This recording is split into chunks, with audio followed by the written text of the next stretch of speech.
తెలంగాణ ప్రభుత్వము గడిచిన సంవత్సరం కాలం పాటు ఏదైతే తెలంగాణ ప్రజలందరికీ హామీలు ఇచ్చినటువంటి సందర్భం నుండి ఒక్కొక్కటిగా హామీలతో పాటు ప్రజలకు అనుగుణంగా ప్రత్యక్షంగా ప్రజలు పడుతున్నటువంటి సమస్యలు ఏమైతే ఉన్నాయో వాటి మీద మొన్ననే కులగణన కార్యక్రమం ద్వారా ప్రజల యొక్క సామాజిక ఆర్థిక స్థితిగతుల పైన సర్వే నిర్వహించి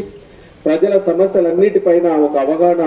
తీసుకొని ప్రజలందరికీ కావలసినటువంటి మౌలిక సదుపాయాలు ఏమేమి కల్పించాల్సినటువంటి అవసరం ఉందో వాటికి అనుగుణంగా ప్రణాళికలు సిద్ధం చేసి ఇవాళ తెలంగాణ ప్రభుత్వము మన ప్రియతమ ముఖ్యమంత్రి రేవంత్ రెడ్డి గారు మరియు ప్రభుత్వము ప్రభుత్వ అధికారులు ప్రజాప్రతినిధులందరూ కూడా ప్రజల యొక్క సంక్షేమం కోసం అభ్యున్నతి కోసం అభివృద్ధి కోసము ఇప్పుడు ప్రణాళికలతో పాటు మన సంక్షేమ పథకాలతో పాటు సామాజిక ఆర్థిక రంగాలలో మనలందరినీ కూడా అభివృద్ధి పదంలో నడిపేందుకు ముందుకు వస్తున్నటువంటి క్రమంలో తెలంగాణ ప్రభుత్వం నుంచి మనము ఈ గడిచిన సంవత్సర కాలం పాటు మన తెలంగాణ ప్రభుత్వం మన కోసం ఇచ్చినటువంటి సంక్షేమ పథకాలు ఏమున్నాయి, వాటికి